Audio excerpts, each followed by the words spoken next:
अज्ञानतिमिरान्धस्य ज्ञानाञ्जनशलाकया चक्षुरुन्मीलितं येन तस्मै श्रीगुरुवे नमः। मूकं करोति वाचालं पङ्गुं लङ्घयति गिरिं यत्कृपातमहं वन्दे गुरुदीनोतारणम्। वृन्दाय ओयि तुलसीदेव्यै ओयि प्रिया ओयि केशवस्य च कृष्ण भक्ति पदे देवी सत्यवत्यै नमो नमः। जय निताय, जय गौरहरि। আমরা আজ একাদশী ব্রত সম্বন্ধীয় একটু আলোচনা করব, কারণ একাদশী ব্রত আমরা প্রত্যেকেই বিভিন্নভাবে পালন করি এবং বৈষ্ণব শাস্ত্রে যাহাকে সর্বৈবভাবে আমার গৌরহরি কলিযুগের প্রেমের ঠাকুর যিনি, তিনি আমাদের এই সংসারে প্রত্যেক জীবকেই এই একাদশী ব্রত পালনের কথা বলেছেন। কারণ ভাবের সাধনই হচ্ছে প্রধান, আর ভাবের সাধনকেই বলা হচ্ছে ভক্তির সাধন। অর্থাৎ ভক্তি সাধন করিলে জীব ভাব অর্জন করিতে পারে। ভাবের বৈশিষ্ট্য হচ্ছে কি, ভগবানের অস্তিত্বকে সামনে রেখে, ভগবানের সত্তাকে সামনে স্মরণ মনন চিন্তনের দ্বারা ভগবানের নাম গুণকীর্তনে ভগবানের রূপ মধ্যে নিজের দেহ মন ইন্দ্রিয়কে ভাসিয়ে যাওয়া, বা ভগবানের প্রত্যেকটি অস্তিত্ব যে আছে এবং ভগবানের সত্তার সঙ্গে জীব হৃদয়ের সঙ্গে সংযুক্তিকরণের জন্য যে আভিমুখ্যতা, তাহাকেই এক কথাতে সহজ সরল ভাষাতে ভাব বলে বর্ণন করা হয়েছে। এই ভাবের অধিকারী কে? কারণ এই ভগবানেরই সৃষ্ট এই জগৎ সংসারে বহু প্রকারের জীব আছে। এই সংসারে আমাদের আসা যাওয়ার মূল উদ্দেশ্যের মধ্যে এই নরতনু অর্থাৎ মনুষ্য দেহধারী জীবই এই ভক্তির সাধনের মুখ্য অধিকারী। আর এই ভাবকে পাওয়ার মূল উদ্দেশ্য হচ্ছে এই নরতনু অর্থাৎ মনুষ্য জীবদেহের ভগবানের ইচ্ছাকে, ভগবানের যে ভাবটাকে পূর্ণতা প্রদান। জীবের অনাদি বহির্মুখতা দূরীকরণই এই ভাব সাধনের মূল বস্তু। জীব ভগবানকে ভুলে থাকার জন্যই তো বারে বারে নিজ নিজ কর্মের ফল ক্ষয় করবার জন্যই জন্ম আর মৃত্যু। কারণ কর্মের বৃত্তির ক্ষয় করিবার জন্য চায় আশ্রয় বা আধার। তাই মনুষ্য দেহটি হলো সেই আধার। তাই মানব জন্মকে শ্রীভাগবতে দুর্লভ জন্ম বলা হয়েছে। দুর্লভ মনুষ্য জন্ম দেহিনাং ক্ষণভঙ্গুরৌ, শ্রীমদ্ ভাগবতের 11:2-29 শ্লোকে আমরা দেখতে পাই যে এই ক্ষণভঙ্গুর মনুষ্য জন্ম লাভ করা একান্তই দুর্লভ, যদিও এই মনুষ্য জন্মটি চিরস্থায়ী নয়। তাই আমার ঠাকুর কানাই বংশীয় দেবকিশোর গোস্বামী শ্রীল প্রভুপাদ তিনি তার ভক্তি তরঙ্গিনী গ্রন্থে নিবেদন করেছেন, শেষ দিন এসে গেল, দীপশিখা নিমে গেল, ভজন করিয়ে লহ ওগো দয়াময়, সাধু গুরু সদজন করিতেন প্রবচন, দুর্লভ এই জীবন অতি মূল্যবান, অবহেলায় কাটায় না, এ সুযোগ পাইবে না, নরতনু ভজনেরও হয় মূল্যবান। শ্রীকৃষ্ণ ভজনের তরে আসিয়াছি সংসারে, জড় সুখ বিলাসেতে কাটায় না কাল। তাই আমরা ঠাকুর কানাই বংশীয় বা ঠাকুর কানাইয়ের আশ্রিত আমরা যে বিভিন্ন যারা আছি, আমরা এই বৈষ্ণবীয় ভাবনাকে সামনে রেখে আমাদের আত্মনিবেদন যদি আমরা করি, তাহলেই আমাদের ভক্তি সাধনের পথে আমরা অনেকটাই এগিয়ে যাব। আমরা শ্রীমদ্ ভাগবতে দেখতে পাই 11, 20, 17 শ্লোকেতে নিদেহ মদ্দং সুলভং সুদুর্লভং প্লাবং সুকল্পং গুরু কর্ণোধরম ময়ানুকল্পেন ন ভস্বতৈরিতং পুমানভবদ্ধিং নৌ তরেত সৌ আত্মহা। নরতনই হইল ভজনের মূল। শ্রীকৃষ্ণ বলিয়াছেন, সুদুর্লভ নরতনু হইতেছে সংসার সমুদ্র উত্তীর্ণ হওয়ার পক্ষে সুদৃঢ় তরণীর তুল্য। গুরুদেবকে এই তরণীর কর্ণধার করিয়া সংসার সমুদ্রে পাড়ি দিলে শ্রীকৃষ্ণের কৃপা আনুকূল্যে রূপ বাতাস এই তরণীকে চালিত করিয়া অপর তীরে চিন্ময় রাজ্যে লইয়া যায়। এই সুযোগ থাকা সত্ত্বেও যে ভব সমুদ্র উত্তীর্ণ হইতে পারে না, সে আত্মঘাতী। জয় শ্রী তাই চাঁদ কি। সুতরাং এই নরতনু পেয়েছি আমরা অতি মূল্যবান। এই নরতনু পেয়েও আমাদের চৈতন্য সত্য থাকা সত্ত্বেও আমরা যে কৃষ্ণ ভক্তি রূপ, যে কৃষ্ণ ভক্তি যে সাধন না করি, তাহলে তাদের অবশ্যই আত্মঘাতী হওয়ার সামিল বলিয়ে শাস্ত্র ব্যাখ্যা করেছেন। তাই আমরা আমাদের ভক্তি সাধনই একমাত্র পথ। আর এই ভক্তি সাধনের জন্যই আমার গৌরহরি কলির জীবকে তিনি বললেন যে 64 সাধন প্রকারের কথা বললেন। তার মধ্যে এক সাধন অঙ্গ অবশ্যই একাদশী ব্রত পালন। এখন একাদশী ব্রত কারা করতে পারে, কারা করতে পারে না, এই নিয়ে এই সংসার জগতে বিভিন্ন জীবগণের মধ্যে সংশয় দেখা দিয়েছে।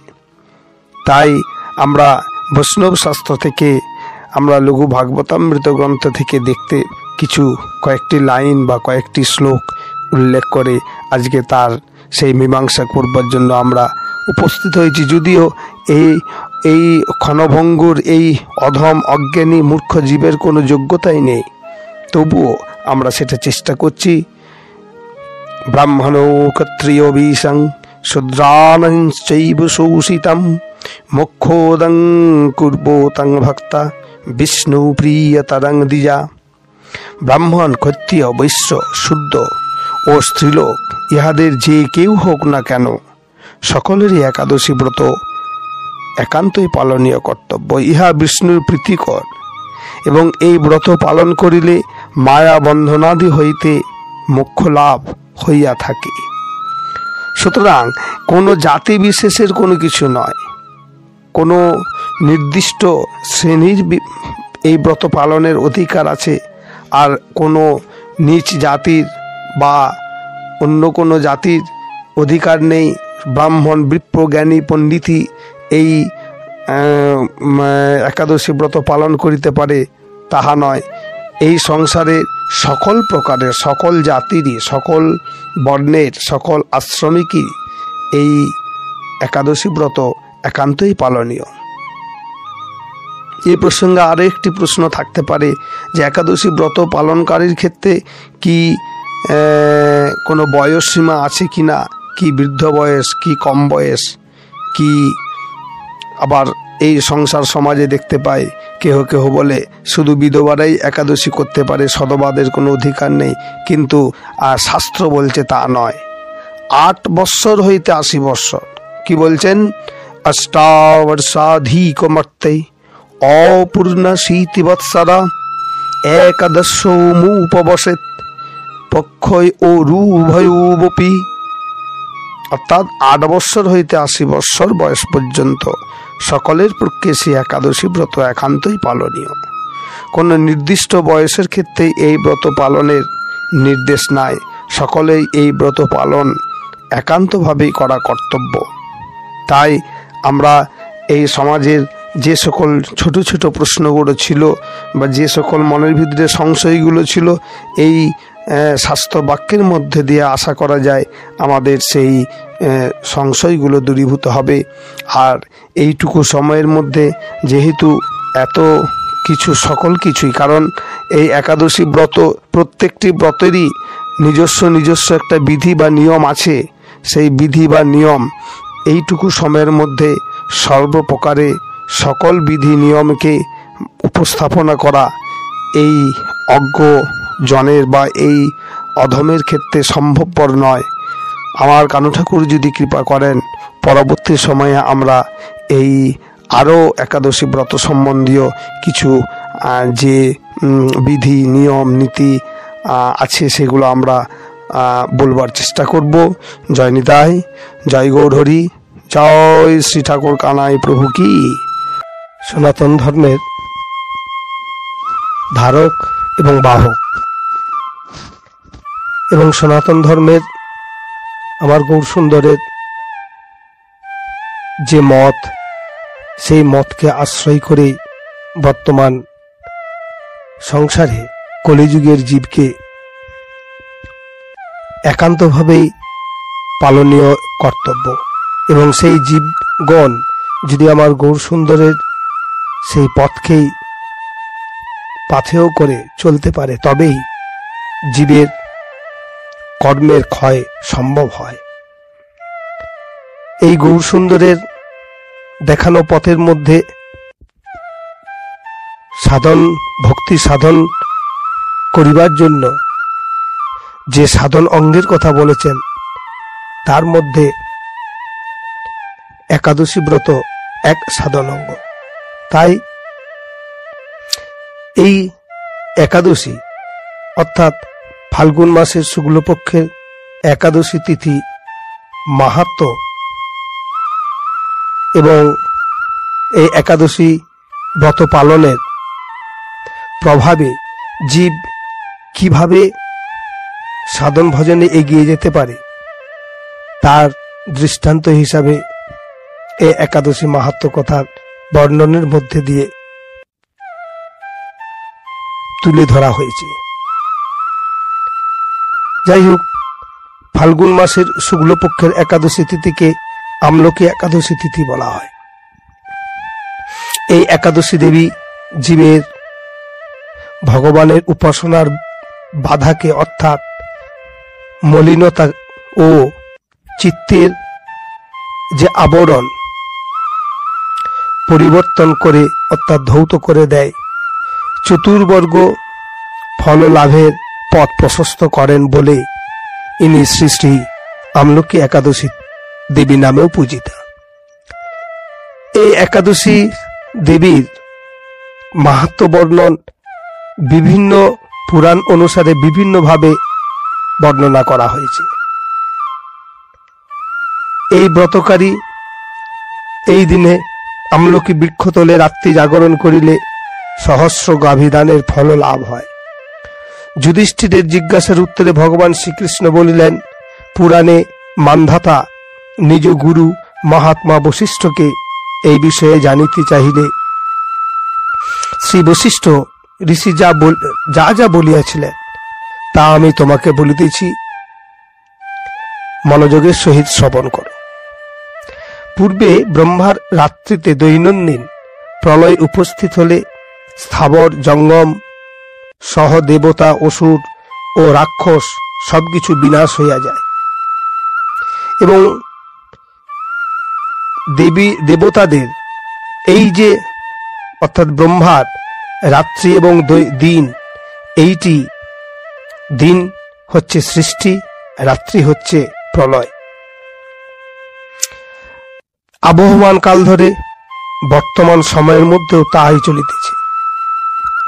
তখন ভগবান সেই কারণ সমুদ্রে, অর্থাৎ ভগবান স্বয়ং ভগবানের যে পুরুষ অবতার, এই পুরুষ অবতারের মধ্যে যে প্রথম পুরুষ, সেই কারণ সমুদ্রে, অর্থাৎ এই কারণ সমুদ্রে তিনি অবস্থান করেন। তখন সেই সময় তার শ্রীমুখপদ্মর দ্বারা চন্দ্রবর্ণের এক বিন্দু জল ভূমিতে পড়ে। সেই জলবিন্দু থেকে একটি বিশাল আমলকি বৃক্ষ উৎপন্ন হয়। এই বৃক্ষের স্মরণ মাত্রই গোদানের ফল দর্শনে তাহার দ্বিগুণ, গোদানের ফল লাভ হয় এবং দর্শনে তাহার দ্বিগুণ, এবং এর ফল ভক্ষণে 3 গুণ ফল লাভ হয়। তাই এই আমলকি একাদশীতে আমলকি বৃক্ষকে পূজা করার বিধি রয়েছে, এবং এই আমলকি বৃক্ষকে সর্ব বৃক্ষের মধ্যে আদি বৃক্ষ হিসেবে স্বীকৃতি পেয়েছে। এই বৃক্ষে ব্রহ্মা, বিষ্ণু এবং মহেশ্বর সর্বদা অবস্থান করেন। এর প্রতিটি শাখা প্রশাখা ও পাতায় ঋষি, দেবতা, প্রজা এবং বিভিন্ন গণ বাস করেন। এই বৃক্ষকে সমস্ত বৃক্ষের আদি বলা হয়। তা পরম বৈষ্ণব রূপে বিখ্যাত। আবার এই বিষয়ে আরেকটি অন্য কাহিনীও আছে। বৃহদ্ধর্ম পুরাণে কথায় দেবী পার্বতী একবার প্রবাসে গিয়েছিলেন সখীদের নিয়ে। সেখানে গিয়ে সকলে মুখরিত হয়ে ওঠেন ভগবান শিবের জয়গানে। সেই সময়ে সেখানে পড়েছিল সকলের আনন্দাশ্রু। সেই আনন্দাশ্রু হইতে উৎপন্ন হয় যে বৃক্ষ, তার নামই আমলকি বৃক্ষ। ইহাই আদি বৃক্ষ নামে শাস্ত্রীয় সম্মত ভাবে প্রচলিত আছে। এছাড়াও আরেকটি এই প্রসঙ্গে বিবরণ আছে। ভগবান শ্রীকৃষ্ণ সেই মান্ধাতার গুরুদেব শ্রী বশিষ্ঠর কাছে জানিবার ফলে যেটি বলেছিলেন, সেটি এখানে যুধিষ্ঠিরকে ভগবান শ্রীকৃষ্ণ বলিতেছেন যে প্রাচীনকালে বৈদিশ নামে এক প্রসিদ্ধ নগর ছিল। এই নগরে চৈত্ররথ নামে এক রাজা রাজত্ব করতেন। চন্দ্রবংশীয় পাশবিন্দু রাজার পুত্ররূপে তিনি জন্মগ্রহণ করেন।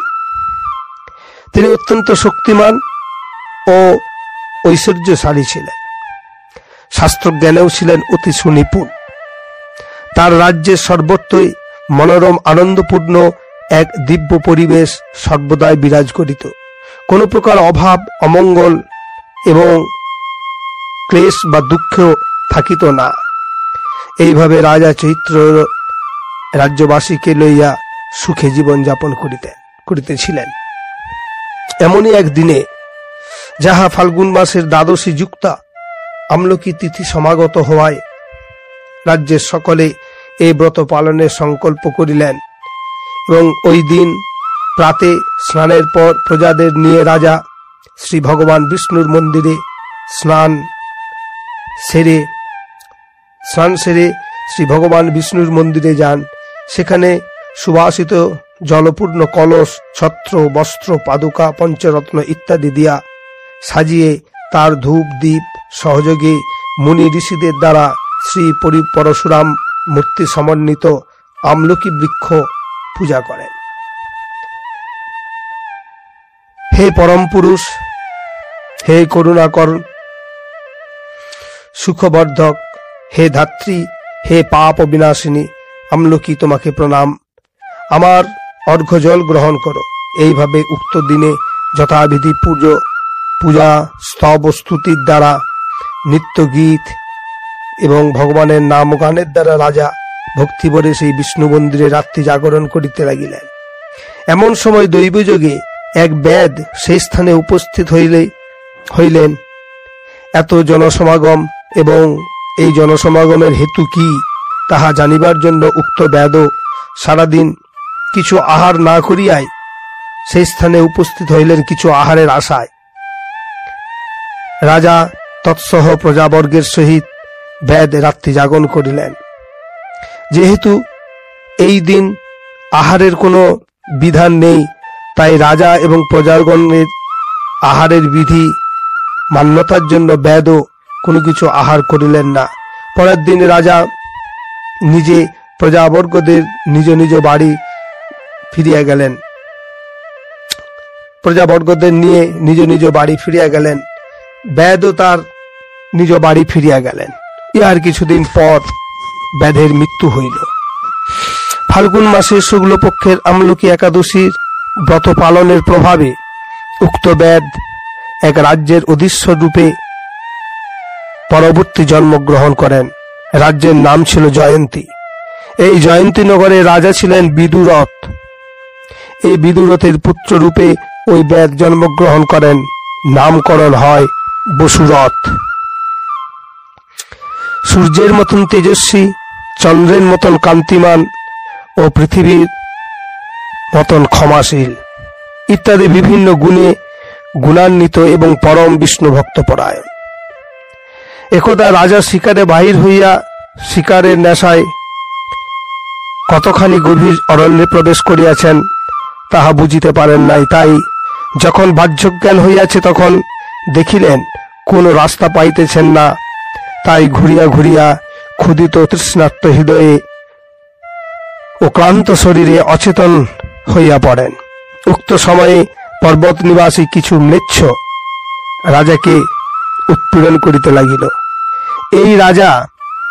এই রাজাই আমাদের পিতা মাতা এবং পুত্রদের হত্যাকারী। রাজা এই ভাবিয়া রাজাকে হত্যা করিবার ভাবনাতে বিভিন্ন অস্ত্রের দ্বারা আঘাত করিতে থাকে, কিন্তু আশ্চর্যের ঘটনা, কোনো আঘাতই কোনো প্রকার দেহ স্পর্শ করিতে পারিল না। তখন রাজার দেহ হইতে এক পরম সুন্দরী পরাশক্তি ধারিণী শ্রীমূর্তি আবির্ভূতা হন এবং খুব অল্প সময়ের মধ্যেই সকল পাপী ম্লেচ্ছকে নিধন করিলেন। রাজার অবসন্নতাবশত তন্দ্রা ভঙ্গ হইলে সামনে মৃতদেহ দেখিয়া বিস্মিত হইয়া বলিতে লাগিলেন, আহা, কে আমার শত্রুদের হত্যা করিয়া আমার প্রাণ রক্ষা করিল? এমন কে কৃপালু আছে, আমি তার প্রতি কিভাবে যে কৃতজ্ঞতা প্রকাশ করিব তা ভাবিয়া উঠিতে পারিতেছি না। উক্ত সময়ে দেববাণী হইল যে ভগবান কেশব ব্যতীত কেই বা তার শরণাগতকে রক্ষা করিবার জন্য রক্ষা করিয়া থাকে, আর কে আছে? তিনি পরম শরণাগত পালক।